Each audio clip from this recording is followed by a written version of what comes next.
Good morning mga kapuntos at narito naman po ulit tayo for another topic naman po sa ating straight to the point, ito sa punto por punto, at may tatalakayan naman tayo napakahalagang bagay. Pero doon po sa mga hindi po nakapag-subscribe sa ating YouTube channel, huwag niyo pong kalimutan na i-hit ang subscribe button at ang notification bell para maging updated po kayo sa bawat video na ilalabas ko sa YouTube channel na ito.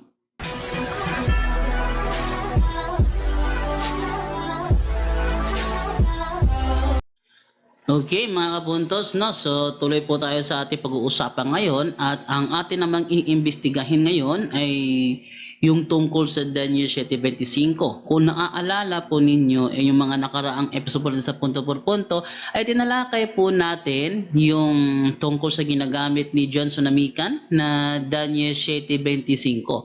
So ito naman muna ang iimbestigahan natin sa araw na ito. Una, balikan natin yung sinasabi sa naturang talata. Ayon po dito sa Daniel 7:25 ganito. Ang sabi dito, magsasalita siya laban sa kataas-taasan at pahihirapan niya ang mga hinirang ng kataas-taasan Diyos. Tatangkain niyang baguhin ang kautusan at mga takdang kapanahunan. Ang mga hinirang ng Diyos ay ipapailalim sa kanyang kapangyarihan sa loob ng 3 taon at kalahati. Ngayon, sino ba ang tinutukoy ng talatang yan? Basahin muna natin dito sa Daniel 7:7. Pagkaraan nakita kong ikaapat na halimaw. Nakakatakot ito at napakalakas. Bakal ang ngipin nito at niluluray ang anumang makagat at tinatapakan ang matira doon.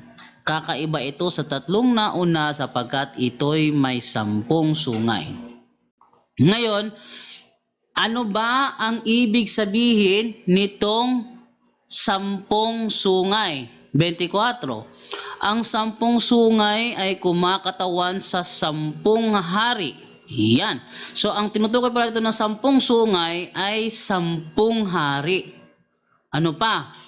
Balikan na lang natin yung nasa sa 8, tuloy natin sa 8 kasi 7 ang hayop ay may 10 sungay.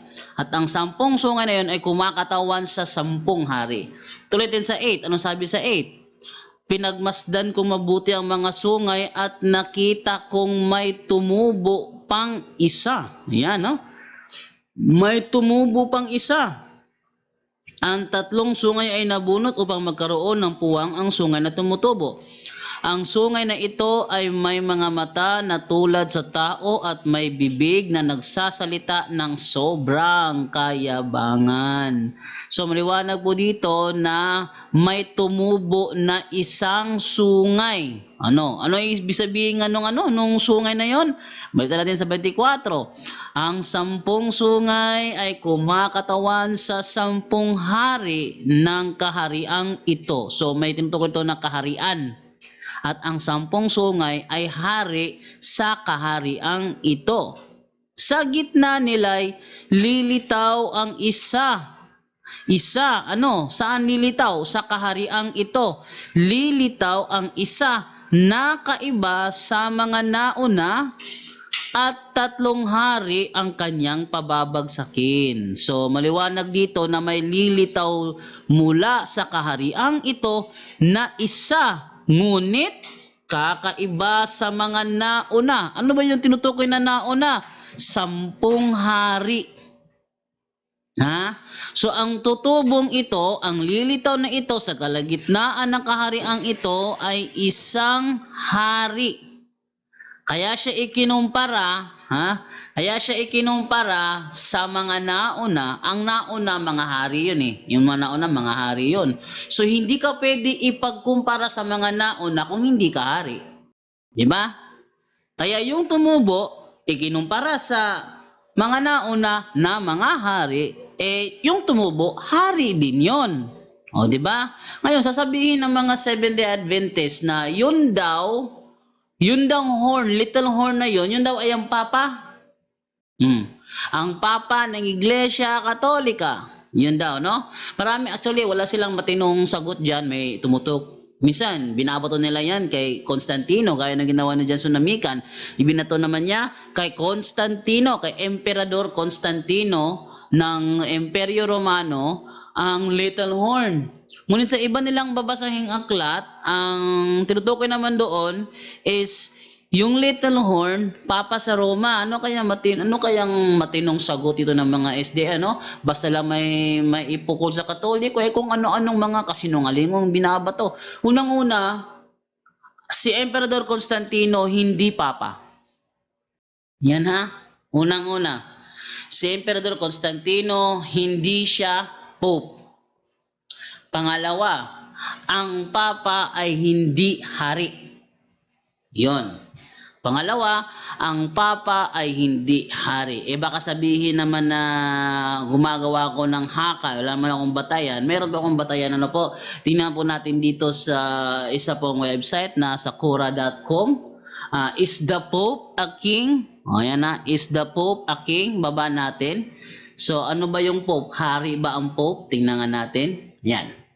The Pope, no, the Pope is not a king, and I don't think he is God on earth either, but he is a very special and important servant of God.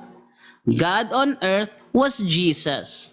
Now, in the Catholic Church, the Pope, as a priest, can sometimes be in person Christi, which any priest can, and means in the person of Christ.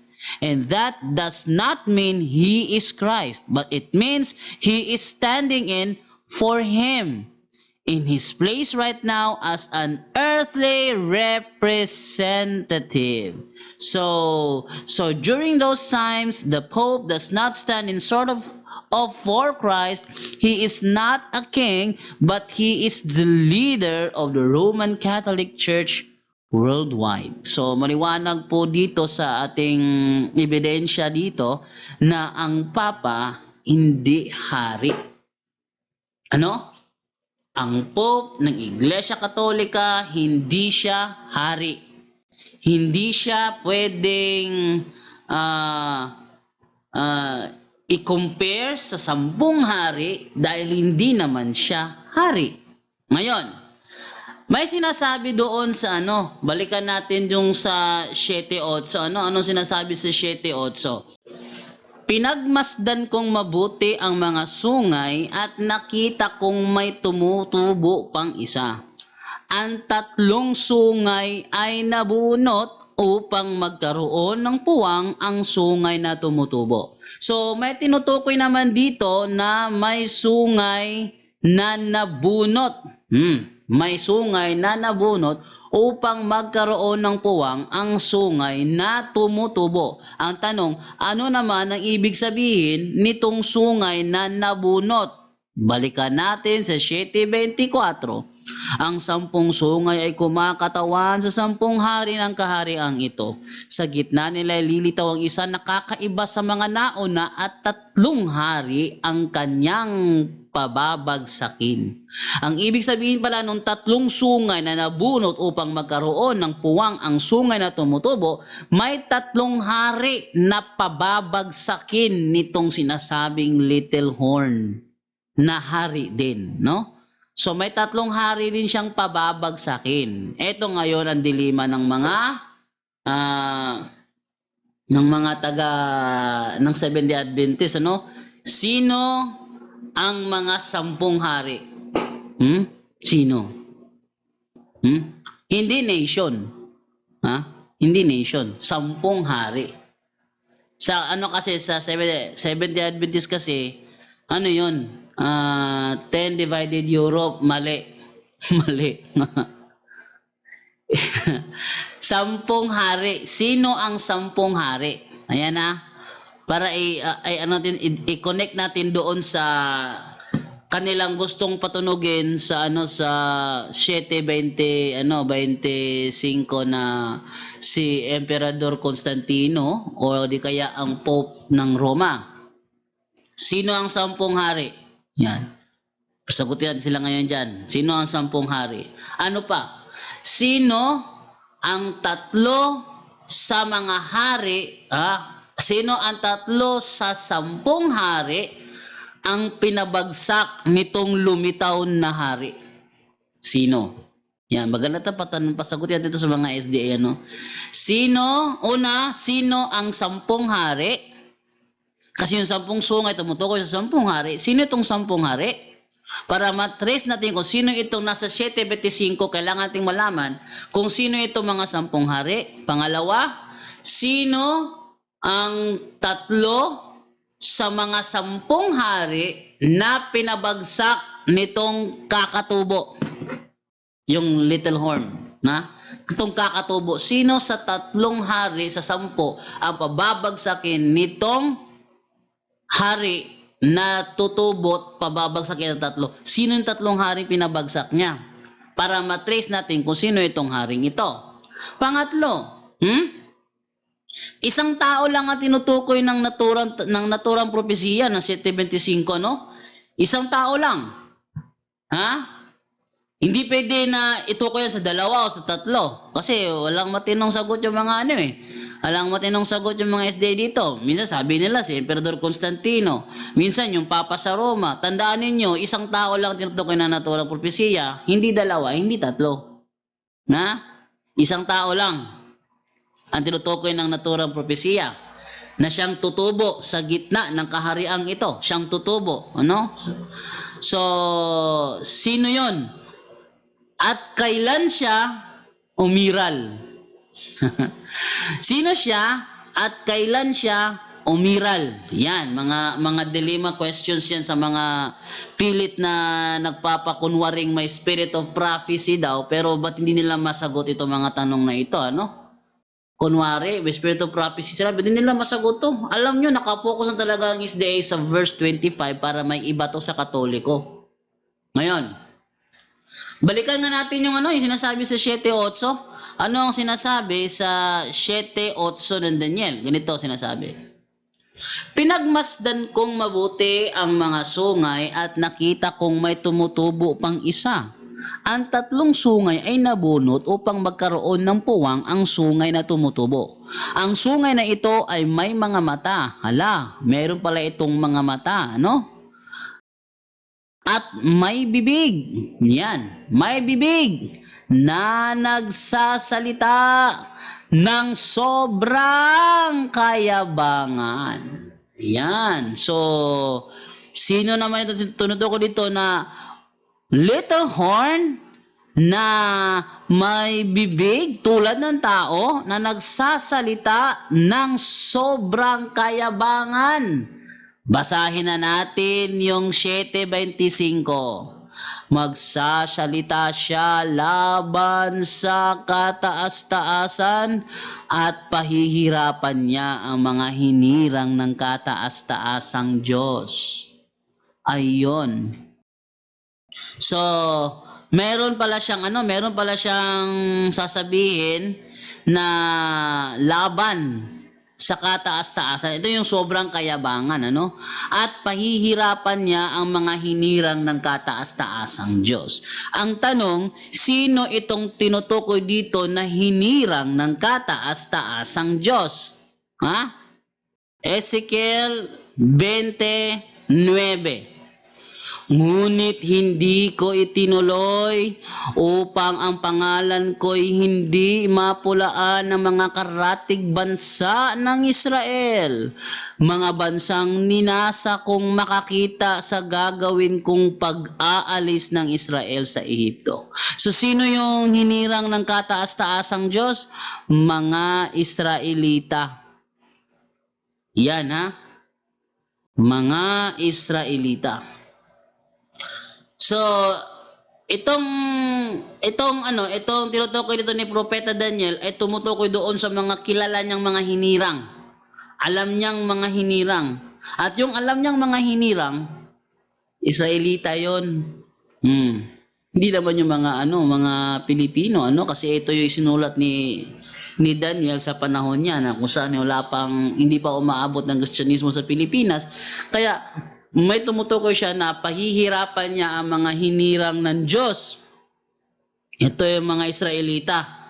Dahil sa panahon ni Propeta Daniel, wala namang ibang hinirang ang Diyos, kundi ang mga Israelita. Ngayon ang tanong, kailan naman isinulat itong Book of Daniel? Tingnan natin ha. Mas maganda kasi na magsaliksik din tayo kung kailan ito nilikha. Ano? Okay, so eto. Okay, magsasaliksik muna tayo kung kailan ito sinulat. Kailan isinulat ang Daniel, no? When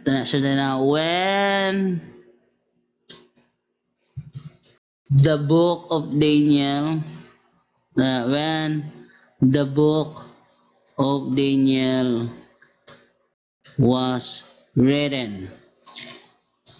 Anong sagot?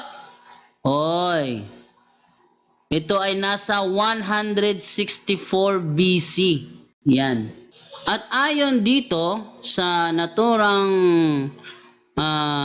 ebidensya, yung Apocalypticism Explained, ang prophecy sa Book of Daniel sinulat noong mga 164 BC. Ano sinabi dito? We know quite a lot about how the Book of Daniel came to be written. It was written about 164 BC, probably by several authors. And its background, And its background was what was known as the Antiochian persecution of the Jews. So, meron pala sinasabi dito na Antiochian persecution of the Jews. Mas magandang basahin natin itong sinasabi sa persecution ginawa ni Antiochian sa mga Hudyo. Ibig sabihin, ito yung mga hinirang ng Diyos, pinahirapan. Dito sinasabing Antiochian persecution. Sino ito? Mas maganda ito yung ebidensya natin na yung suportado pala ng Deuterocanon itong history ito.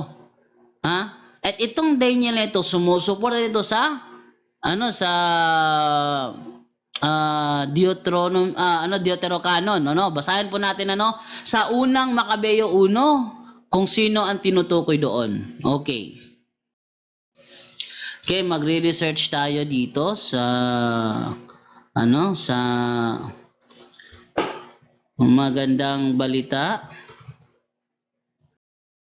Biblia online, yan, para makita po natin kung tugma ba ang ebidensya na ito ay tumutukoy sa Antiochian persecution of the Jews. Mas maganda basahin natin Okay, dito tayo sa may Deuterocanon. Dito tayo sa unang Makabeyo 1. Yan. Mas maganda tayo sa 1 magsisimula. Yan po. So baba tayo dito sa baba. Eto. Simula sa 41. Yan. Ipinagbawal ang relihiyon. Okay, so dito tayo magsisimula, Ang sabi dito ganito. Ang hari ay nagpalabas ng isang kautusan para sa buong imperyo. Iniutos niyang maging iisa ang tuntunin sa bansa. Kaya't ipinagbawal niya ang dating kautusan at ang relihiyon. Lahat ng intil ay sumang-ayon at marami ring Israelita ang sumunod sa relihiyon ng hari. Naghandog din sila ng mga Diyos-Diyusan at nilabag ang araw ng pamamahinga. Yan. Kaugnay nito, nagpahatid ang hari ng liham sa Jerusalem at sa mga bayan ng Hudiya. Dito'y iniutos niyang ang dapat sundin ay ang kaugalian ng mga banyaga sa lupain. Ipinagbawal niya ang paghahain ng mga handog na susunugin at handog na pagkain sa templo.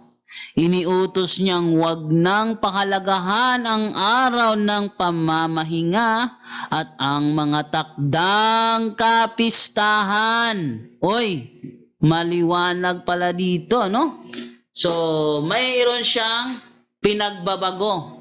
Isa sa mga pinagbabago niya, yung pangingilin ng Sabat ay kanyang ipinatigil at yung kanilang mga takdang kapistahan pinawalang halaga niya at yung kanilang relihiyon pinagbabago niya.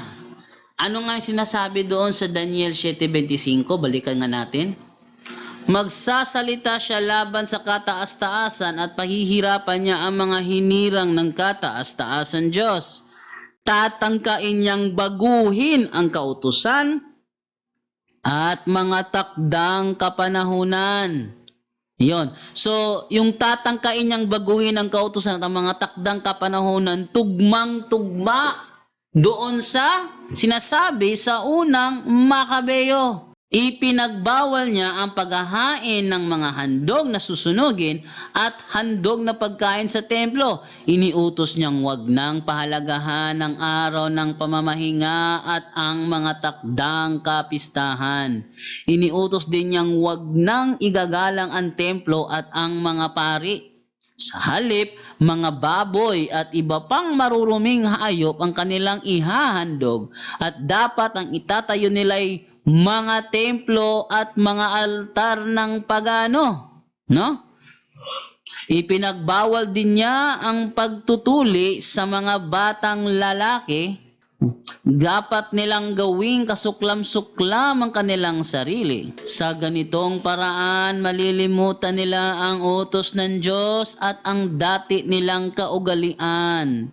Binantaan pa niya ang sino mang lumabag sa utos ng hari ay papatayin. Maliwanag dito tugmang-tugma sa Daniel 7:25. Hindi naman pwede na sasabihin nila na ako yung nagtutugma.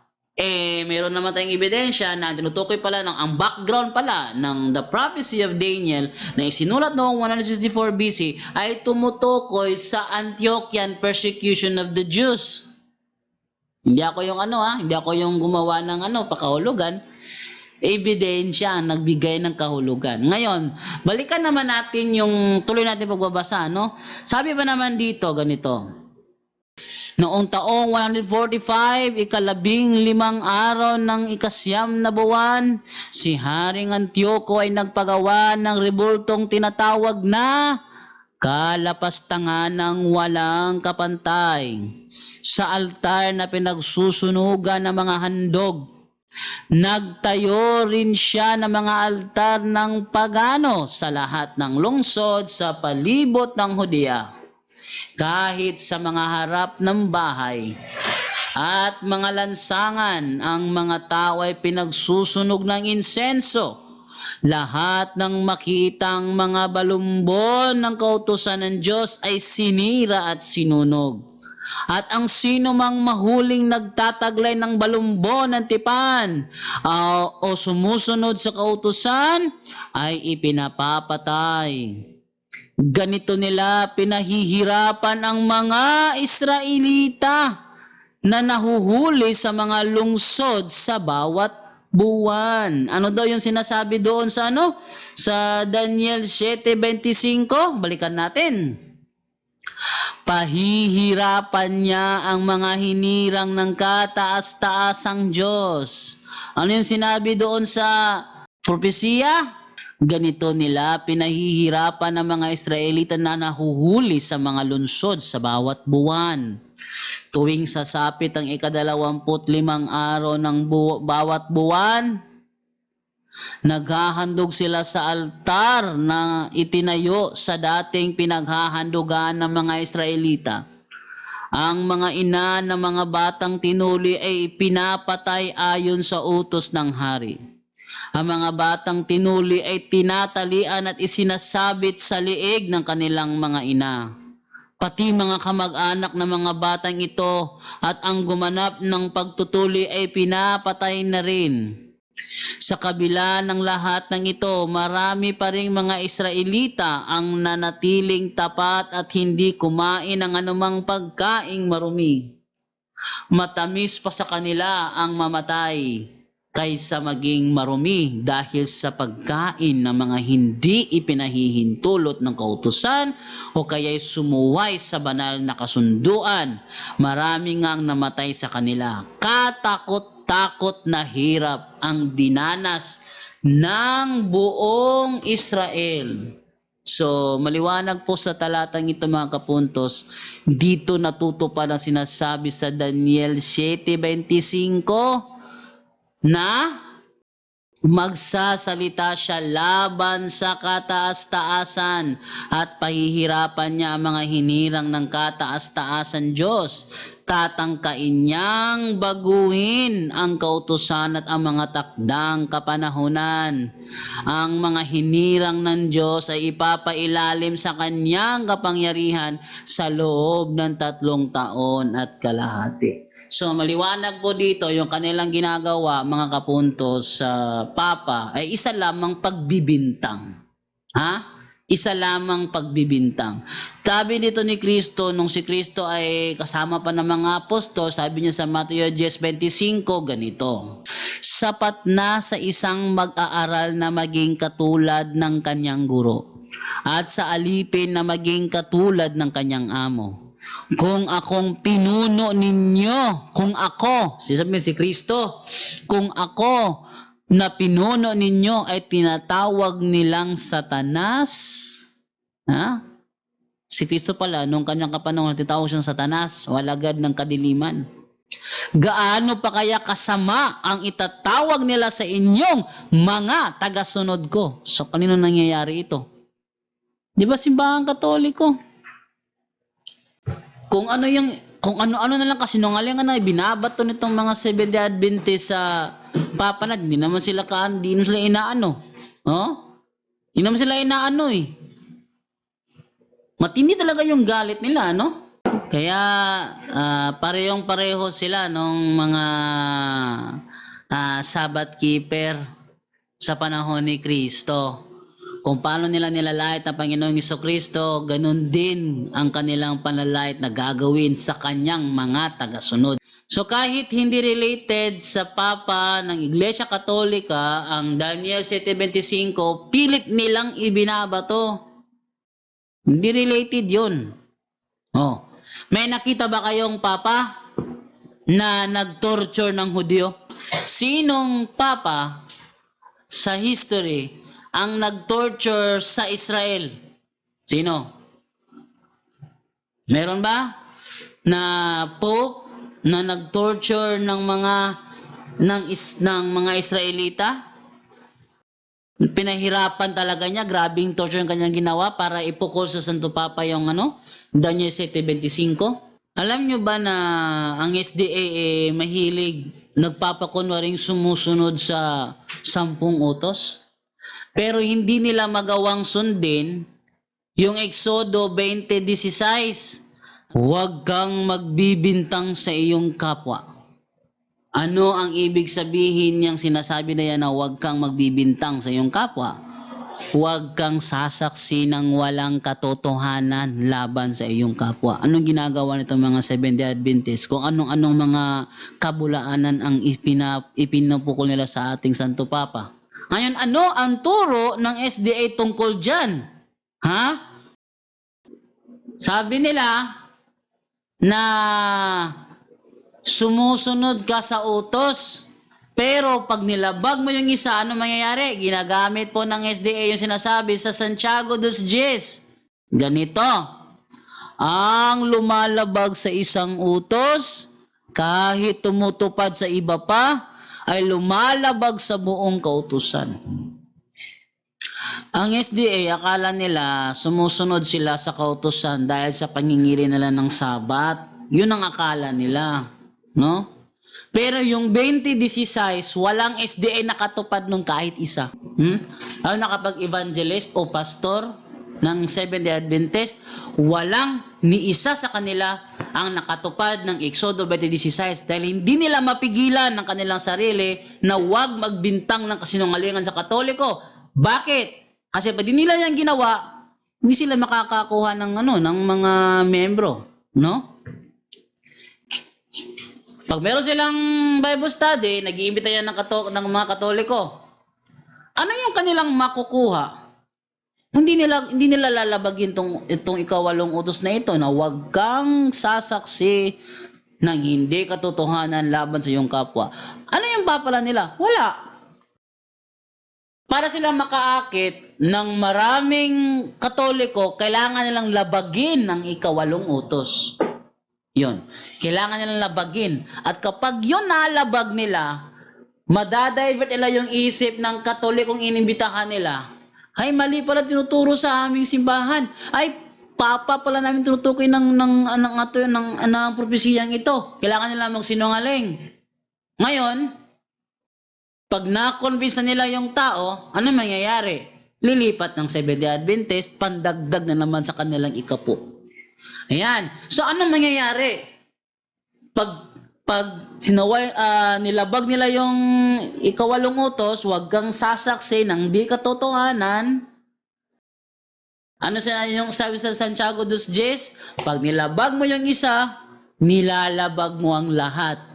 Ngayon, anong mangyayari sa kanilang pagdarasal? Basahin naman natin yung sinasabi sa Kawikaan 28:9. Ito yung mga paboritong talata eh. Ito. Ang panalangin ng taong hindi sumusunod sa kautusan ay kasuklam-suklam. So, wala na pag-asa. Bakit? Buti pa tayo mga Katoliko, meron tayong Sacrament of Confession. Sila wala eh. So, paano na malilinis yun? Simula pa noong una, nang itayo ang Seventh-day Adventist hanggang ngayon, walang ni isa man sa kanila ang nakatupad sa Exodo 20:16 dahil hindi sila makakapag humaling ng mga membro sa Katoliko kung hindi nila lalabagin ang ikawalong utos. Yan po ang aking episode sa araw na ito. Maraming salamat po at nandyan po kayo nakaantabay sa programang ito. Bye-bye!